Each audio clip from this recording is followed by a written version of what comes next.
Hello and welcome to another edition of the In Context podcast. Today I have a brand new friend of mine.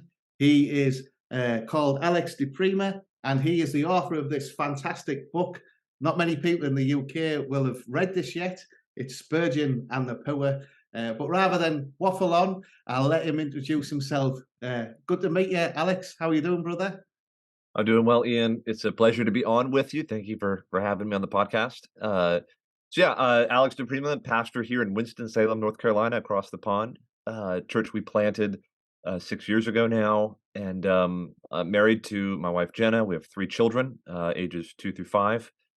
And my primary work is out of being a pastor. I'm thankful I get to do some writing on the side and stuff like that, but the primary warp and woof of my life is preaching Sunday by Sunday, expositional preaching through the Word, seeking to lead our elders, pastor the flock here. These have been rich years for us. The Lord has blessed the church that's been planted. We think He's helped us in wonderful ways, and so I feel like I'm doing the thing I was born to do and love to do, and I'm very thankful to God for that. And so, in terms of Spurgeon and the book that's recently come out, Spurgeon and the Poor.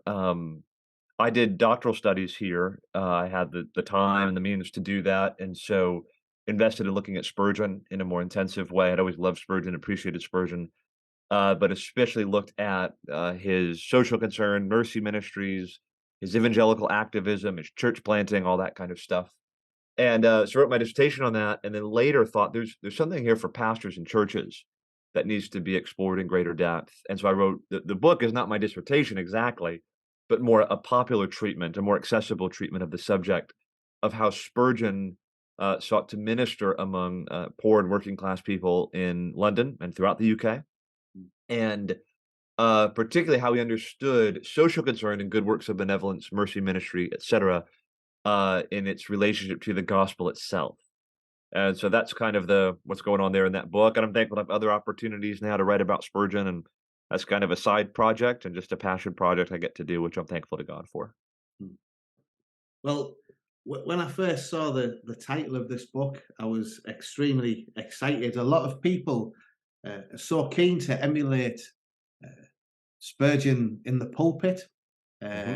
to see him as the Prince of Preachers, and would love to replicate his work, either writing or in the pulpit. But what I'm hoping to see is, off the back of this book, that many more people will want to replicate his work amongst and with the poor of the UK and across the world. I think it's really exciting.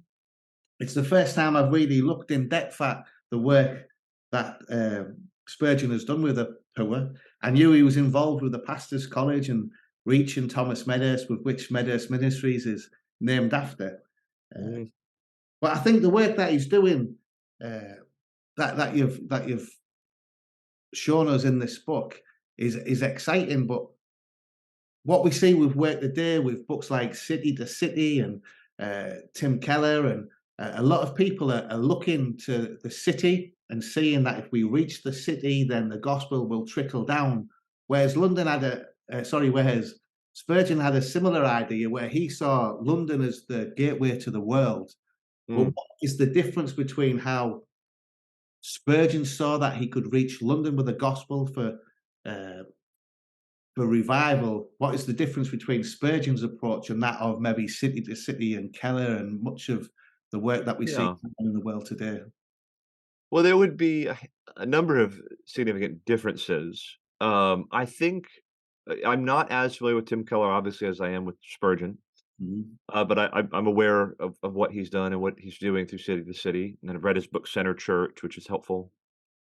I think those 2 men would want to see the same thing in terms of the outcome, Yeah. and that is churches planted and well established in center cities that become uh, bright shining lights to the rest of the world. And the idea is you kind of work outward from these center cities. And in that sense, Spurgeon believed there was a priority, a special priority to reach London. Mm. Keller is famous in our country for wanting to reach cities in particular. And Spurgeon would have some agreement with Keller there. So Spurgeon plants, as far as we know, about 187 churches in Britain. More than half of those are in London. mm, And we have lots of statements from him about the special need to reach London. It was the largest city in the world in his day, largest city in the world throughout his entire life. I think tripled in size between the time he was born to the time he died, and thought, look, this is there's a special priority here. But you emphasize what seems to be a missiological difference between the two men. In Keller's case, there is an emphasis on reaching the social elite. mm, I don't think to he would not say, I don't think, to the neglect of the poor, but probably so that we would better be positioned to reach the poor. mm, Um, so I think that Keller would see a priority of reaching those who are the primary exponents of culture, university training, industry, those kind of things. You reach people in those sectors, and then there will be kind of this trickle down effect that will help transform cities. Maybe there's something to that. Spurgeon's approach was different, though. Spurgeon is in a very different context where the typical person in London is working class. The typical person in London, many of them would be illiterate or be lacking in basic rudimentary education. And his concern in his context was with elitism and credentialism.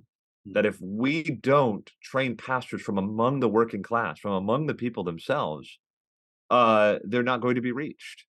These people that Spurgeon's trying to reach in London, they're not going to be reached by academicians or professional scholars or professional ministers who come down from Oxford or Cambridge and want to lecture them about systematic theology or different mechanisms for political or social reform.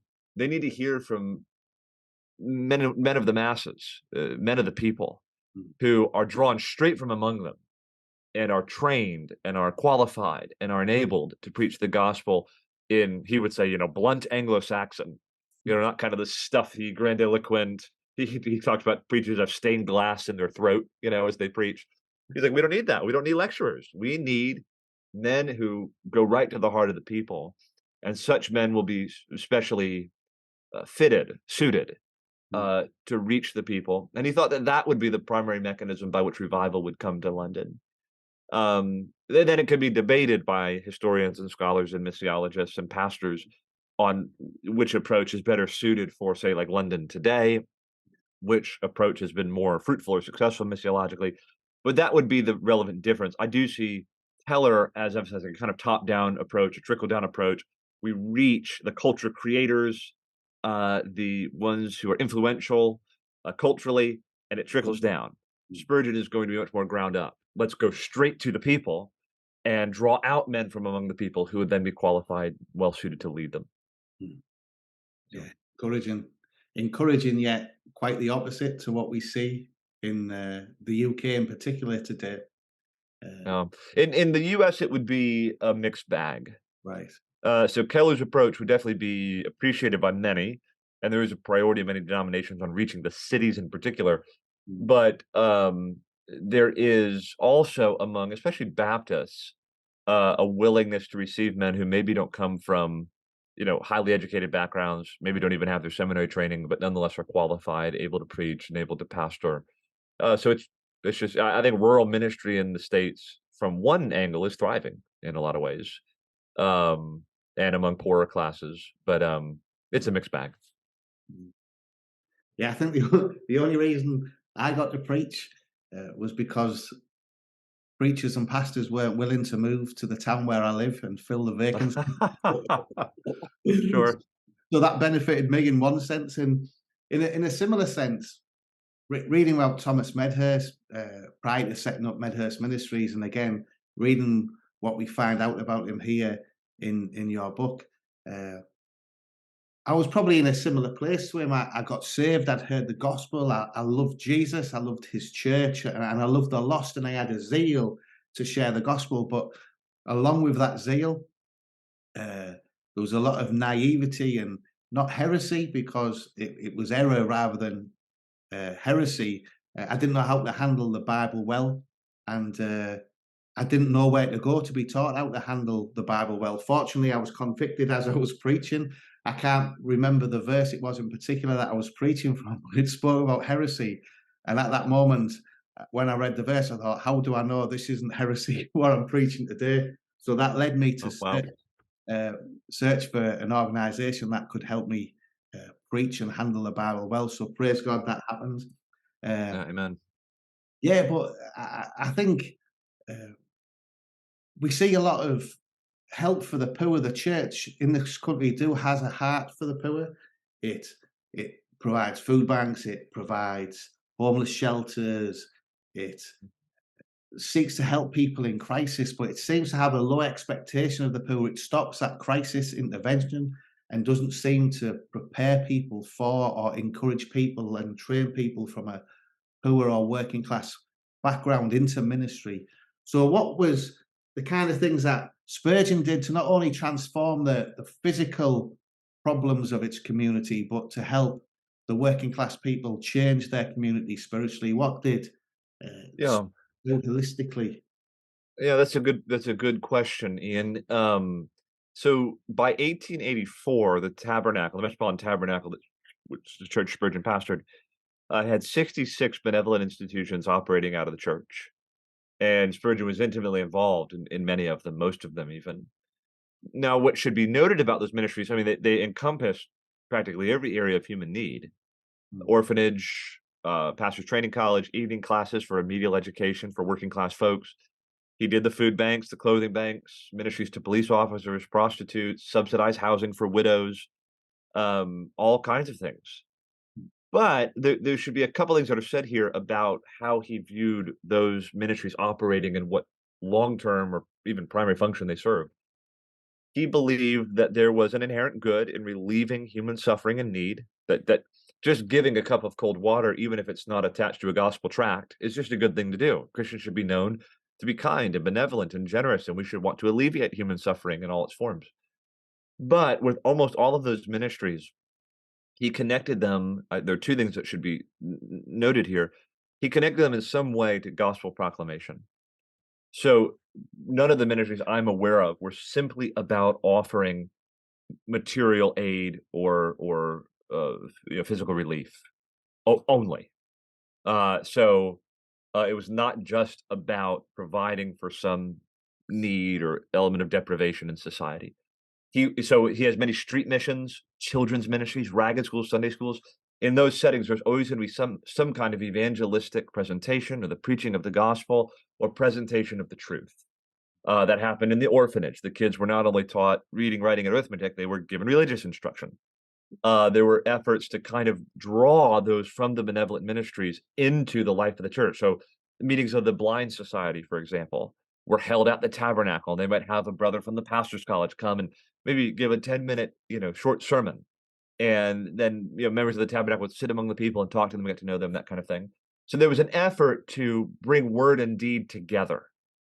He didn't just want, Spurgeon did not just want to see lots of good deeds done, though he wanted to see that. He wanted to see the word attached to it. So he would reject the idea, that quote that's often attributed to Francis of Assisi, which I don't think he ever said, which is, preach the gospel, use words if necessary. He would say, well, you can't preach the gospel without words. We can't just do good in the city by, clothing people and feeding people and helping people. We need to bring them to Christ. That's the ultimate good we can do anybody. And all that other good is useless if we never ultimately point them to Jesus. So there was always gospel proclamation in some sense brought to the table in the benevolent ministries, but also the ministries were highly personal.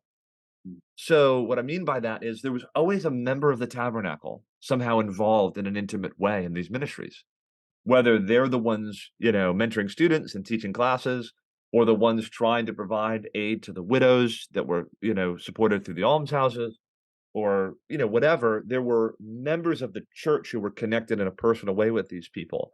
And the reason for that, emphasizing such a personal touch to these ministries, was to try to put people in contact with Christian people so that people would appreciate this is a distinctly Christian witness. And those people, in the course of conversation, in the course of their benevolent ministry, mercy ministry, could develop relationships and contacts and share, ultimately, eventually, the gospel reasons undergirding their, benevolent aid and mercy ministry.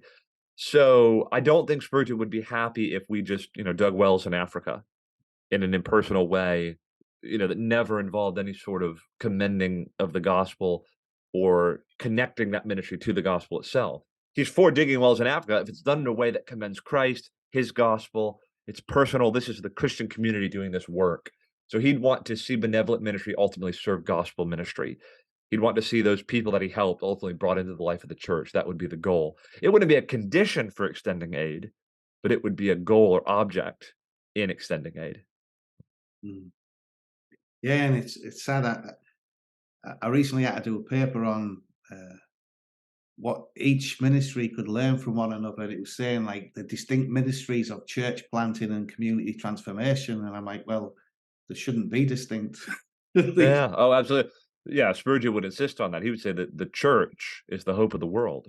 Yeah. And these local churches are to be these cities on a hill, these bright and shining lights that are known for ministry of word and deed. And they will be, if there's going to be any transformation of a city or a town or village, it will have to come through genuine revival where people are converted, brought into the church, and all that kind of stuff. And again, it it shocked me. I don't know why it did shock me. I'm a pastor myself, so I know what being a pastor's like, and I know that what I say, some of the congregation might agree with, and many might not. So I don't know why I was surprised when I found out some of his own congregation would often disagree with some of his ideas, and in particular with Thomas Medhurst. I just presumed that if somebody got saved under Spurgeon's ministry and they wanted to preach, they'd be encouraged. But tell me a little bit about Thomas Medhurst, about his struggles and maybe some of the battles that Spurgeon faced in getting his holistic ministry to local church planting and community transformation happening. Yeah, well, Thomas Medhurst. So Spurgeon starts a ministry known as the Pastor's College, which is a training college for men pursuing pastoral ministry. And Thomas Medhurst was the first student. Now Spurgeon did not dream this up one day. I'm going to start a pastor's college in the center of London, and it's going to reach working class men and teach them how to preach the gospel and help fit them for ministry. He never had that dream or that vision. What happened was T.W. Medhurst was converted through his preaching. Medhurst was beginning to preach himself, like I think in the open air, and was seeing men and women converted under his ministry. But Medhurst was from a poor and working class background. He didn't have the means to pursue an education in one of the other Baptist colleges of his day. He back in those days, Ian, you would probably know this. Nonconformists like the Baptists wouldn't even be accepted at Oxford or Cambridge unless you could affirm the Anglican, statements. It wasn't until 1870 that changed. So, but you could have gone to Bristol Baptist, Angus, those types of places, and but the cost of entry was too high for a guy like Medhurst. So Medhurst eventually kind of attaches himself to Spurgeon, wants to meet with him, and Spurgeon is kind of discipling him, discovers that he has gifts to preach the Bible, but is kind of a rough and ready kind of guy. And Medhurst wants to be trained. Spurgeon wants to see him trained. So originally, Spurgeon asked a friend of his, the Reverend C.H. Hoskin, is his name, who I think was a Congregationalist, to start training Medhurst. And Spurgeon's end of the bargain was he would pay for it financially. So that was the original arrangement. Well, as this grew, it grew into more of an enterprise where Spurgeon himself became the president and organized as the Pastor's College in 1857. But yeah, the original intent was, look, here's this guy Medhurst. He seems to be a man of true character and piety. He seems to be qualified according to the Bible. He seems to have a growing ability to preach and teach, but has not had access to any kind of pastoral training practically in theology, in Greek and Hebrew, in homiletics, in all kinds of fields like that. And so Spurgeon wanted to see a way whereby men like that could enter pastoral ministry. And originally, he supported the Pastor's College entirely through his own pocket. But eventually, that became unsustainable. And so the Metropolitan Tabernacle eventually adopted the Pastor's College as an officially supported ministry of the church. It was still a separate entity, had its own administration and management and all that. But the Tabernacle supported a good deal of the need, as the student body grew. And it grew massively over the course of his life. So from 1857, the official founding of the college, to Spurgeon's death in 1892, he trained something like 863 men. By the end of his life, this was extraordinary when I came across this in my research. 20% of all the Baptist ministers in England, like serving in pulpits actively in 1892 when Spurgeon died, 20% of them had been trained by Spurgeon. So 1 in 5, there was a Baptist man preaching on a Sunday in England in 1892. 1 in 5 of them would have been trained through Spurgeon's Pastors College. So a remarkably fruitful ministry. And many of these men pastored in London. Many of them pastored in rural areas. Spurgeon had a heart for rural areas. He saw the cities as strategic, but had a heart for rural ministry. He himself began in rural ministry. So many of them are in towns and villages across the country. And some of them are occupying very prominent pulpits. So some of them pastor like in Cambridge at St. Andrew Street Baptist Church, which is where Spurgeon taught Sunday school when he was a kid. And then some of them are large church plants, like where Archibald Brown pastored in the East London Tabernacle. Thousands of people at that church. So many of these men became quite influential in their own ministries. Yeah. Wow. So these men would have been working class men. So 20% of the Baptist preachers were working class at that time. Well, I would say probably the majority of the men who studied at the Pastors College were working class men. But Spurgeon was willing to receive men who had an academic background. But this is the interesting point, Ian. He just says, your degrees and credentials mean nothing in terms of your qualifications to study at this institution. So he wasn't against having credentials. His own brother, James Archer Spurgeon, who became his associate pastor in 1867 or 68, he had terminal degrees, pursued more scholarship. He wasn't against that, but it didn't faze him. It wasn't a factor for him in terms of whether or not you could study at this school. And I do think it would be valid to say, Ian, he seemed to have a preference to bring in working class men. So of those 863 men, I haven't done the math, but my guess would be the majority of them were drawn from the working class and did not have degrees before they entered the Pastors College. But some of them we know certainly did. But it wasn't a requirement at all. And it didn't increase your standing or your odds of getting into the degree. We could talk about the requirements of admission. I mean, from one angle, they were quite low in terms of financial or educational background. They were high in other respects, and maybe we could talk about that. Yeah. Yeah, no, that is interesting, because I think the church in the UK struggles with the working class and people from my background, and the requirements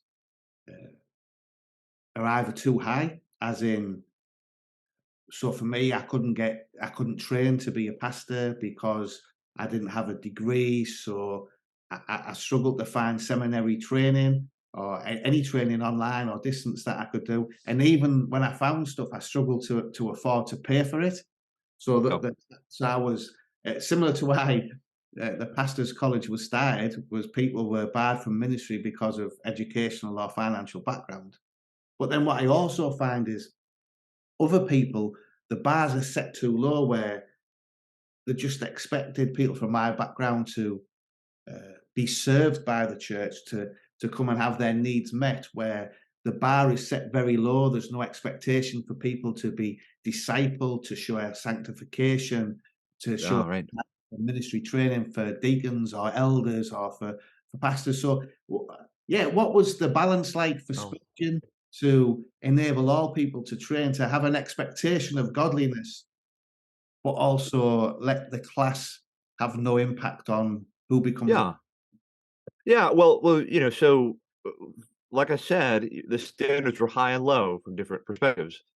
The standards were very low for admission from the standpoint of educational background or financial ability. So what I mean by that is it was not a demerit if you came to Spurgeon with no educational background. Some of the men who entered the college were actually illiterate. They couldn't read, and he taught them to read. Now, he believes in an educated ministry. You're going to come here and get educated. So those guys were required to do remedial education. These men were taught Greek and Hebrew. They were encouraged to read the classics. I mean, he wanted an educated ministry, but that wasn't a requirement in terms of admission to the college. And he thought, look, are the only qualified men in the world from among people who could afford, distinguished degrees? Of course not. What qualifies a man is not his financial or educational ability. What qualifies a man is fundamentally his character and God-given gift. So he wouldn't discriminate against someone on that basis. What he would criticize is many of the colleges in his own day of setting the bar too high at that level, making the cost of entry impossible for men like T.W. Medhurst and the majority of men he trained through his college who ended up being very fruitful pastors. So he had an issue, like many in our day have an issue. Are we presenting hindrances and obstacles to otherwise qualified men entering the ministry because they come from a lower economic class. So the bar was set low. All the education was free. Uh, uh, he provided room and board for his students. He sometimes even gave them pocket money to spend. Um, yeah, he provided books for them, all that kind of stuff. He just determined, look, finances are not going to be an issue here. Then he found the money somehow. Similarly, educational standards were quite low. And he was willing to bring those guys up to the starting line. So he had evening classes where you could learn basic, reading, writing, arithmetic, science, that kind of stuff, and that would help you in your course of study at the pastor's college. So low standards of entry in that sense, very high standards of entry from another standpoint. So there were three things in particular Spurgeon required of all those who would enter the pastor's college that I think could be considered high standards of entry. First, there needed to be demonstrated a high quality in terms of personal piety and godliness. These men needed to be qualified according to the Bible, 1 Timothy 3, Titus 1. They needed to walk with God, demonstrate sanctification and holiness. And if he had reason to believe these men were not the real deal, and they weren't walking with God, didn't truly know the Lord, not only in a saving way, but in kind of an intimate kind of communion with God, he wouldn't let them join. He wanted men who were known for evident piety, personal communion with God, clear virtue and character and integrity that marked them, according to the qualifications we have in the Bible. And if he didn't think that was present, and he would not only would he make his own assessment, he would send visitors around to inquire about the man in terms of his own character. And if they didn't pass muster there, they couldn't join. Mm. The second sort of higher qualification or higher standard Spurgeon had is that all the men were required to be ministers or preachers already. Not necessarily in that they had been formally recognized for that office, but like Medhurst, they had done preaching. They were not inexperienced. Typically, he required 2 years of active church work of some kind, whether that was preaching, evangelism, organized Bible studies. These were men who were workers for Christ and had demonstrated that in their track record. He says, we don't want genteel loiterers, he said. We want working men. The men who have done nothing up to the time of their admission to the college are not allowed in. And so if these men did not have experience preaching, evangelizing, teaching the Bible in some way, he wouldn't have accepted them. And along those lines, he would expect to see some conversion work under their ministries. Not in that he felt guys can engineer the fruit of conversion, but he viewed that as kind of the normal, kind of typical seal that was given to a man's ministry. So what did I mention? I said the character qualifications being high, personal piety being high, also involved in some measure of preaching experience. And then the third one would be churchmanship. So these guys were actively involved in local churches. They were engaged in a meaningful way at the level of church involvement, were known among their pastors and other church members and all of that. So these things were to be kind of leading indicators for Spurgeon on whether or not a man was qualified to study at the college. So high and low from different perspectives. Convicting and challenging. I dread to think what he would have found out if he sent someone to speak to my neighbours. Yeah, right, sure, yeah. Yeah. Well, for Spurgeon, it was. I think he was conditioned primarily by the Bible. Yeah. If the Bible, we don't need Spurgeon to be our North Star. The Bible is our North Star, and if the Bible is our North Star, what will we value? Not credentialism and professional ministerialism and guys' business acumen or degrees. We're going to value character. We're going to value churchmanship. We're going to value spiritual gifting that comes from the Lord Himself. Those are the things the Bible clearly states in numbers of places to be what make for qualified pastors. And I think Spurgeon's his perspectives were regulated by the Bible in that respect. Now, if I could say, Ian, that Spurgeon was not anti-education. Yeah, He was yeah. not anti-intellectual. He himself, though he didn't go to college, encouraged men to go to college. He was a spectacular autodidact. He read prodigiously. He had one of the largest libraries among ministers in England, mastered that library. He knew Greek and Hebrew himself. He read poetry, read the classics. He's not saying he wants these men to grow in their intellectual abilities and in their educational abilities. But in terms of letting a man begin to study, why should we require that he meet certain marks educationally before he enter in? That would be his concern. So how did he protect against what happened to me? So I came from an uneducated background. I joined a church that was predominantly middle class, professional, and academic. I then started training alongside middle class academics, and I suddenly found myself rejecting the culture that I came from in favor for assimilating to the new culture that I joined and prizing things that which were good, but at the expense of good things from my previous culture. I started dressing differently, Mm, talking differently enough for me to still be different within the church. I wasn't fully endeared by the church that I joined, but I was an alien to the people that I'd left behind. So my ministry suffered for a period of time, and my own walk suffered because I felt an alien within the church and within my local community. So how did Spurgeon manage to retain that authenticity, the working man's mm, culture that he prized for reaching other working men, yet help them embrace and kind of bring a semi-assimilation so they accepted the good things from academia, yet mhm. retain good things from their own culture? Yeah, that's an excellent question, and I've never been asked that, nor have I thought about it extensively. So I'd have to think more before giving like a really well-considered answer. A couple of things come quickly to mind. I think given the character and culture of the pastor's college, that wasn't a huge temptation. Yeah. So my own seminary experience, I'm not knocking my seminary. I had a wonderful seminary experience here in the States. But there was a temptation as I was getting educated, kind of academia and scholarly work and the allure of all of that and the prestige of all of that did become something to be desired. I Yeah. was aiming for pastoral ministry, not scholarly work. But, as I made inroads in that world, I thought, wow, wouldn't this be nice? Couldn't this be, and that was not the fault of my seminary, but it was enticing. Yeah. Not a lot of men at the pastor's college are doing that. And some of them went on to be professors, actually, a few of them at least. But what seemed to be valued among Spurgeon and his men in that network was serious church work, Mm. church planting, evangelism, reaching the lost, reaching the poor. That was the culture. So I don't think there were many temptations to, yeah, become a kind of fine gentleman, and all of a sudden this guy, with a Cockney accent, all of a sudden is wanting to, you know, uh, meet with professors over at Cambridge or something like that. He wanted to do church work. No offense to Cambridge professors, or folks with Cockney accents. But yeah, so I think that was the culture. But I think Spurgeon himself was the grand model for these guys. Spurgeon had very famous and distinguished friends.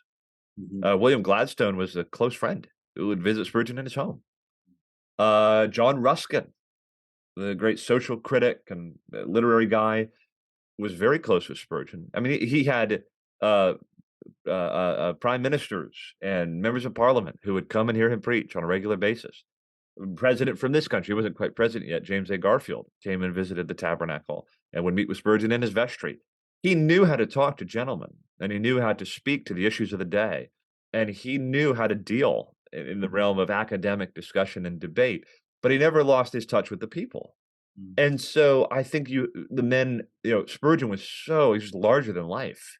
And these men adored Spurgeon. I think he provided them an example of how you can navigate different social situations without losing yourself. It really is amazing to consider how Spurgeon became an international celebrity. And yet he never lost, I think, the essence of who he was. He never, to use the term we use here, he never sold out. Yeah. Um, and he never lost touch with the people. And that's what I think. So I think you have that modeled by the president, by the major figure, the major paradigm, and then the culture of the institution was such that I don't think guys were tempted very much. There was not much to be gained. You wouldn't gain much approval by altering who you were. You wanted to be prepared and then sent back out. And that was the culture and climate of the college. Yeah. But I want to think about that more. It's a really good question. Yeah.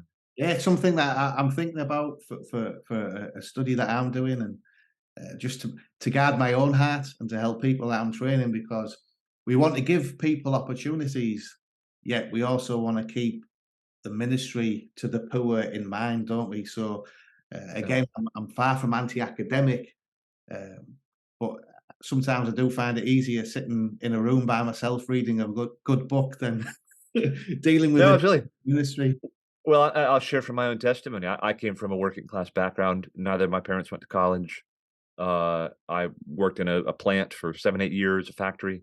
Um, and getting a PhD was not in the cards for me. It's insane that that ever happened.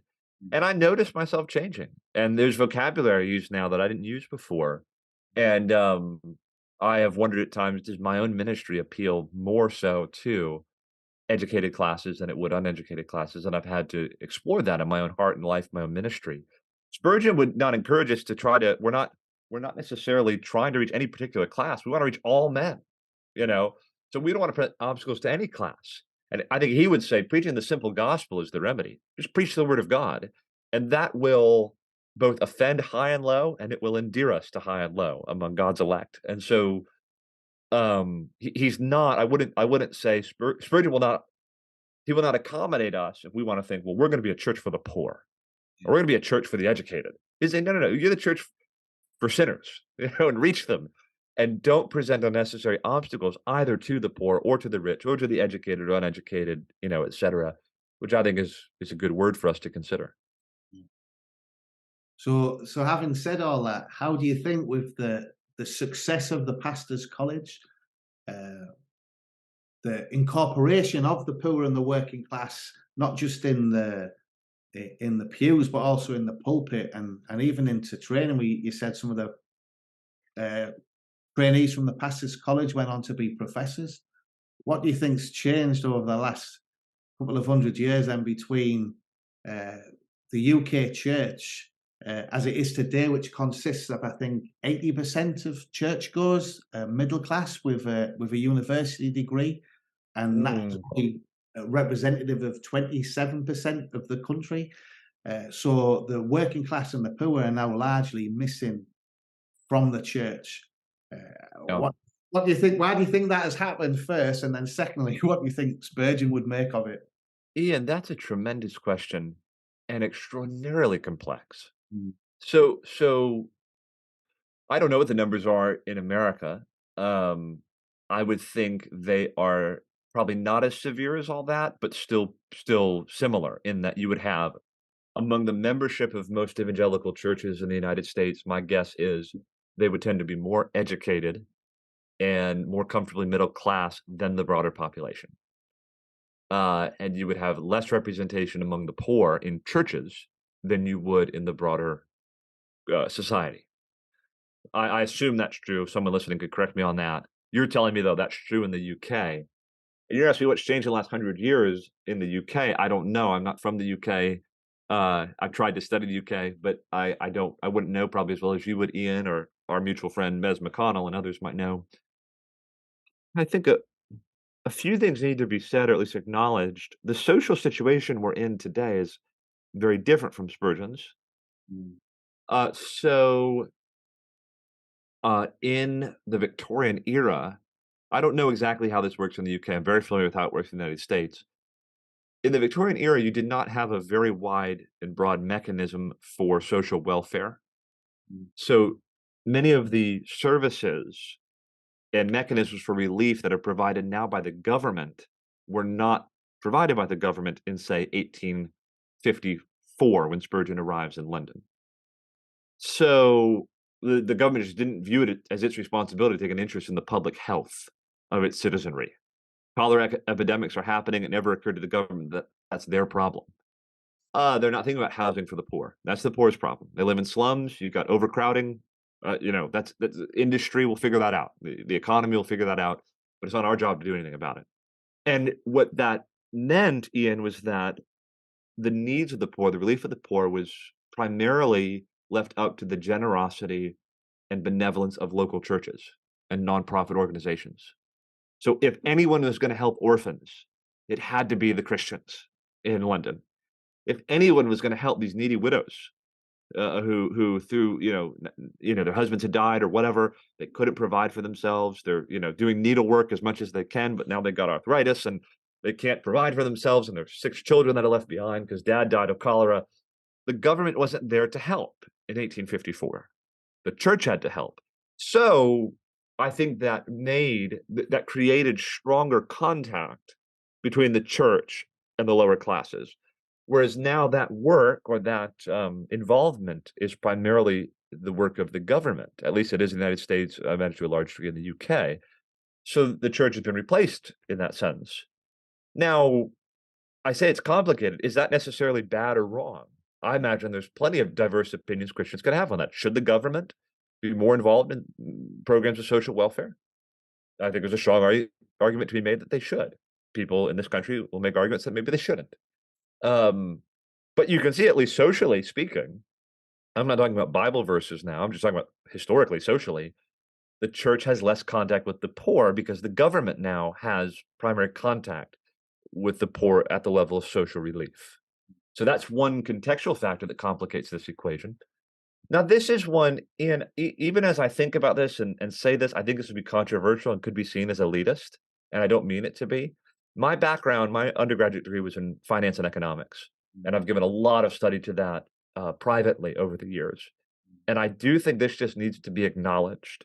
I assume we're after real solutions here, right? And real answers. I think this could offend some, but I think it needs to be taken on. The reality is, I'll just speak for the United States. The reality is typically those who are active members in evangelical churches tend to pursue those qualities and characteristics that tend toward economic betterment. Okay? What I mean by that is the incentive structure in the United States is such that many Christian virtues are typically rewarded with economic betterment. So, for example, in our country still values diligence, largely speaking. If you work hard, you tend to do well. Well, Jesus tells us to work hard. Paul tells us if a man does not work, he shall not eat.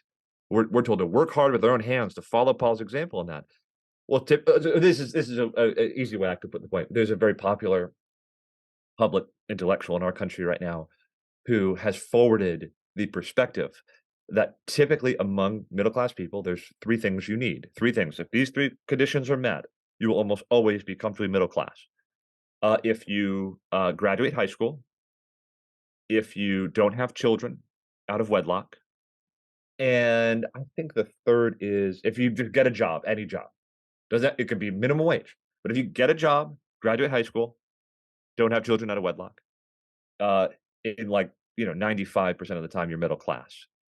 Well, whether or not that's true is not what I want to debate right now. But if you follow the Sermon on the Mount, let's say, as Christians ought to, basic principles for discipleship, what will you do? Well, you probably would tend to value a basic education, I would assume. And you would not have children out of wedlock, typically. And you would see the value probably of working hard and well. And what does that typically do for the United States? It leads to your economic betterment. It wouldn't be that way in every society and culture. I don't know if it would be that way in the UK. But the fact of the matter is, in the United States, Christian virtues, at least as of now, tend to lead to people's economic improvement. And what that means is a lot of people start off poor when they become Christians. And as they follow the Sermon on the Mount, or other, statements of Christian virtue, they tend to improve their life situation. They tend to stay married to people that they married. They tend to, you don't have a big issue in our country is fatherless kids. The outcomes for kids who don't have dads in the home is terrible. Well, if all the dads are Christian and they're all staying with their wife and they're keeping their job, what does that tend to do? It tends to help your economic situation. So you can see how that could quickly become a controversial opinion, right? That you're saying then that Christians should be middle class. That's not what I'm saying. But what I'm saying is typically the course that Christian sanctification takes, at least in the United States, is it does have the effect often of improving people's economic outcomes. So I'm trying to give the best possible, sincere answer I can give. And I think that's one of the factors we have to face. So yeah, you could push me on that or just let that dog lie. I'll let you decide. No, for me, that is something that is clear. We see the same kind of societal problems, fatherlessness, hedonism, whether that be drugs, alcohol, and promiscuity. Recklessness with finances, living for today rather than thinking for the long term, dropping out of high school, or there's a lot of reasons. Well, just take that one, Ian. That's a great example. Delayed gratification. People who buy into delayed gratification in the United States, I assume it's the same in the UK, tend to do better economically. The whole Christian worldview is based on delayed gratification. I consider that the sufferings of this present time are not worthy to be compared with the glory to be revealed. We're used to waiting for stuff. as Christians. We're waiting for the glory to come, right? So yeah, that what does that bleed down into? I think there's probably a principle for a lot of Christians that they're willing to wait on money to compound interest. They're willing to wait to study hard so that they might have the payoff when they. I think that's a factor that just needs to be considered. But it presents missiological difficulties, doesn't it? Because you do have what you're acknowledging a membership that is broadly middle class and a lower class or a poorer class that feels shut out by the church and that their concerns are not valued. And again, I'm not making any value judgments now. I'm just saying, yeah, that's a situation that probably has been created. What should the church do about it is a very earnest question. And my book is written in part to speak into that question. I think there are things we can do to reach poorer people. And there are obstacles we unnecessarily erect in the path of lower classes to access the gospel and have a place in the church. And Spurgeon would have things to say to us. But you see, his context is very different. The situation in London in 1855 is different from our situation today, and that needs to be taken on if any meaningful solutions are going to be put forward. I think in the UK, the way things are going, it won't be long before we're back to how the situation is the same as to Spurgeon's day, just for the state of the National Health Service and since COVID and constant mismanagement by every executive government that's been in, whether it was Labour or Conservative, each government have managed to disrupt society for the negative rather than for the better. But I agree with that. I look at three reasons for the church not reaching the working class. First of all, I think the social problems. The social problems being poverty. A lot of Christians are middle class, so we don't have Christian neighbours to share the gospel with us. We don't have Christian colleagues that we work alongside to share the gospel with us. We don't have Yes. Christian school children. Most of the outreach, the finance spent on outreach is at university work or following the city to city model with the trickle down thing.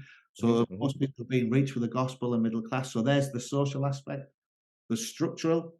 So most of the money is spent on, again, planting churches in middle class areas, uh, Yes, certainly.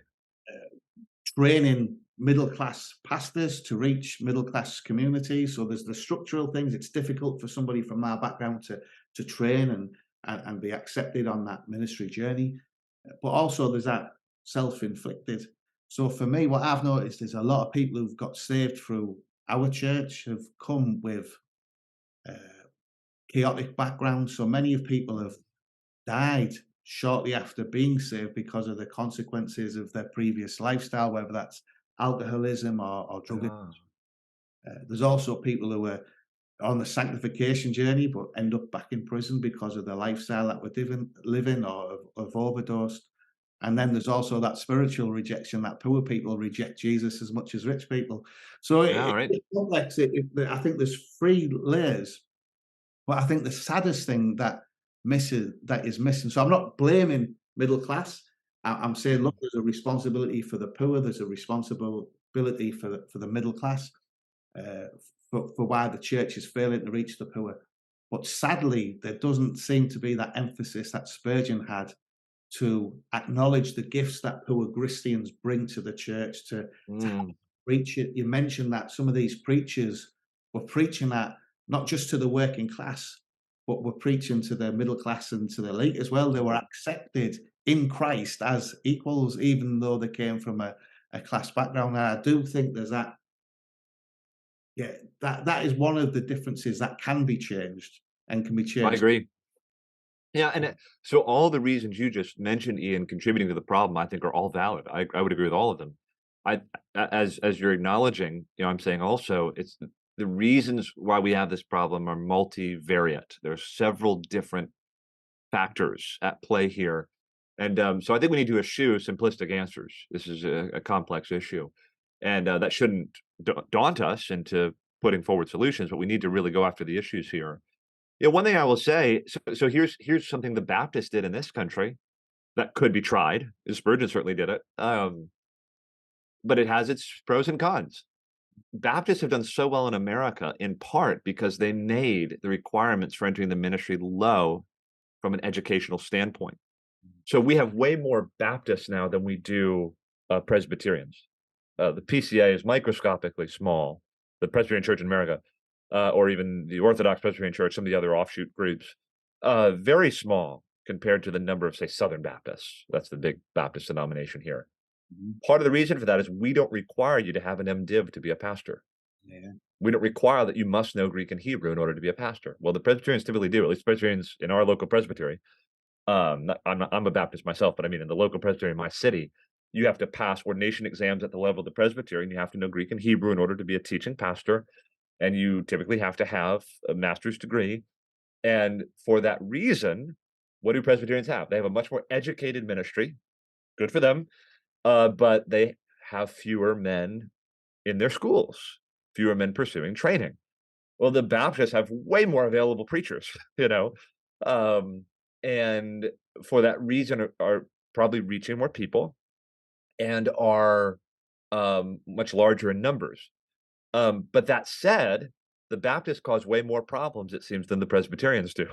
The Baptists are the ones that are so often heterodox. You talked about preaching, wondering, am I a heretic, right? Because we don't have higher academic and educational standards, like you don't have to have a seminary degree to be licensed as a preacher in a Baptist church. A lot of those guys end up being goofballs. You know, they end up being guys that really should not be preaching. And so a lot of bad things can happen. The kind of rank revivalism we saw in this country, that was fueled primarily by Baptists who were often men that did not have significant pastoral training. So again, you see the problem super complex. I tend to agree Baptists have it right in that you shouldn't require certain educational standards in order to be a pastor. But I'm with Spurgeon in that those three basic qualifications he had, a high degree of piety and character, proven churchmanship, and spirit-given gifts to actually pastor the church and preach the Bible and all that, those need to be present. So, as with most things, Ian, I'm on Spurgeon's side. You know, I think Well, there's much we spiritual can learn from him. fathers, Spurgeon found spiritual fathers for these men, didn't he? He Amen, exactly so. he mentored them. He found that congregational guy to come in. He utilized other men to come in and mentor these men spiritually and disciple them and keep them accountable. And I think that's another thing we miss within the church. This kind of it's relational. I think we're very bad within the church at relationships between the church and the pastor and between the members and one another. And again, I think that the more father-son relationships we have in the church, I think that's when we'll see better preaching and better teaching. Yeah. Well, Spurgeon himself had an extraordinary capacity to disciple men and father men as well. So a lot of these guys were under his tutelage. I mean, it's amazing how many men he was able to maintain intimate friendships with. There was a time, I'll tell you in just a quick story, in the 1860s, late 1860s, he writes a personal handwritten letter to every child of every student or graduate of the pastor's college, which at that point had been over 100. You know, he's just extraordinary, the things he was able to do, and he knew their names, and he wrote letters to them, and, so I think that's a big factor as well. We don't have a Spurgeon, you know, helping to train these men and mentor these men and model things for these men. What do you think? Not only don't we have a Spurgeon, but I think we've got too many snowflakes who probably couldn't handle Spurgeon. I think that's probably true. I wonder if Spurgeon, if the world would receive Spurgeon in the same way. In many ways, and I might mention this in the book, I can't remember, but it's like London was ready for Spurgeon. Mm, London was prepared to receive a man like a Spurgeon. So he came to London at an auspicious time. And the Lord's providence, we understand, was over all of that. definitely. Well, it's funny because I'm passionate about the working class being reached with the gospel, about Amen. the working class being used for the sake of the gospel, and I'm also trying to be balanced. In the past, probably I came across as aggressive or angry, but even now, as I try and be balanced, as I try and watch my tone and my hand gestures, some people will still accuse me of being angry or aggressive when talking about inequality within the church. Mm. How do you think people would handle Spurgeon today? Then his rebukes. Well, Spurgeon was often criticized for all kinds of things. Spurgeon would speak very directly when he felt burdened about something. And Spurgeon, I don't find many faults with Spurgeon. He could tend to exaggerate or overstate things sometimes. He could be a little too sweeping in his denunciations, and of course that needs to be avoided. He grew more temperate as time went on and more patient and forbearing. But I think on the whole, people would find, like, just speaking of people in my own town, his concerns over elitism and credentialism and a sort of prejudice against the working class. I think he spoke to those issues so helpfully and profitably and carefully that people would largely receive him on that point. I think he would get behind networks and associations and ministries that are helping to promote work among the working class, that are training men from among the working class, planting churches in working class contexts.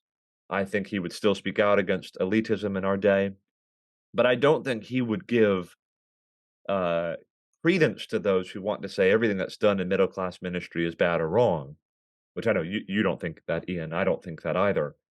So I don't think he would offend people at that level. I think much of what he's after among reaching needy people from the working class, I think our context would receive that pretty well. And I think what we don't have, Ian, again, it's complex. We don't have great champions for this kind of ministry, but I think there's a vacuum there.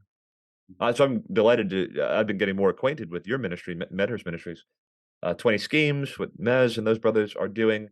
There are networks and associations rising up in this country who are involved in this kind of work. Um, but I think more needs to be done. And what I'm hearing from my friends and contacts, even before the book came out, and especially after, is there's a vacuum here, Mm. and there needs to be more attention given to this. And I think there will be more attention given to it in the days ahead in the US, and I hope in the UK also. Yeah. You Awesome. you you may yeah, you may know this, the support of a lot of the ministries that you and others are about. I don't know if this would be true for Medhurst Ministries, but it's true of a lot of groups like 20 Schemes and others, in other countries. A lot of the support for those ministries comes from America. Mm. I mean, that's kinda I mean, lots of support for every kind of ministry comes from America, but there is a desire to see ministry among the working class and poorer classes. Mhm. And, we just don't have as well developed ministries like that in our country, but I think there's a hunger and an appetite for more of that. Yeah. Oh, no, we're very grateful for the support we have from the US. Uh, just prayer support in particular, but also the financial and we have people flying over at their own expense to support the work we're doing. And yeah, it's amazing, really encouraged. And we're Amen. praying we'll get the same traction and support that we have in the US replicated within the UK as well. So hopefully people listening to this podcast Oh, might follow yeah, follow suit. we yeah, we in the States too, I'll say, we're suspicious, understandably, of celebrity preachers. Yeah. A lot of highly visible men Mm. have discredited themselves and disqualified themselves, and there's growing suspicion of these kind of big figures. And that is valid and understandable. I also think it wouldn't be wrong to pray that the Lord raise up a Spurgeon again. He was a bright and shining light, used for extraordinary good. Here we are 150 years later, we're still talking about him, writing books about him, and he's helping us pastor our churches better and lead our churches better. Maybe the Lord will raise up a man like a Spurgeon who could be a champion for this kind of ministry. I'm praying for that. I know I'm not that guy. I don't have the gifts of a Spurgeon. But the book was, Spurgeon and the Poor was an effort of me kind of waving that flag, saying, hey, there's a paradigm here. There's someone who was doing this, who had a ministry of word and deed in the city that was profoundly fruitful, and the Lord blessed. Well, could there be ways we can do that now again? So in that sense, I hope the book provokes others to think more about this. Mm. And we should pray the Lord would raise up men like Spurgeon again. Well, it provoked and convicted me because I've often, like many preachers, aspired to be like preacher and Spurgeon as a preacher in the pulpit. But what's convicted me is seeing what that man did in private, and I think what he did in private was far greater than he ever did in the pulpit, and the lives that he touched, Mm, those young orphans that he prayed with on the deathbed. And yeah, for me, that conviction and reminder that we get into ministry for our local flock, not for recognition for how we orate. And although I think that's what we see in his training in the pastors' college, as much as he trained people to preach, he taught people to love, first of all, Jesus, his church, Amen. and then the lost, didn't he? Yeah, amen, amen. Yeah, he's a tremendous example to us in that respect. Spurgeon was, in private, what you would hope he would be, based Mm. on what you know of him in public. And most of these stories we have of him, Ian, hundreds and hundreds of stories of numerous acts of individual kindness and love and benevolence and charity. We only know about them after his death, as friends start hey, students talking about ways he ministered to their families over the years. Orphans who were telling stories about when Mr. Spurgeon visited them when they were in the infirmary and all this kind of stuff. So yeah, he was a greater and grander man, I think, in private, even than he was in public. Awesome. Well, I could chat to you all day. It's been fascinating speaking with you. It's been awesome reading your book. Do you know when this is going to be out, other than on in Amazon in the UK? Have you got any It plans? should I believe it's, on Amazon in the UK now. Yeah. We're recording this April 25th. It should be out now. It's available in the UK, I know that from a couple of other places, but it should be on Amazon in the UK. Because I think I got mine sent from America. So Okay. Yeah, yeah. yeah, it's great. You can get it in the UK now. I'll put a link on to the YouTube channel where you can buy the book, and also to the podcast channel as well. But Alex, I really appreciate your time. It's been an absolute blessing, and it's been fascinating. Ian, this has been a delight. Thanks for having me on. Awesome. Thanks for joining me on the In Context podcast.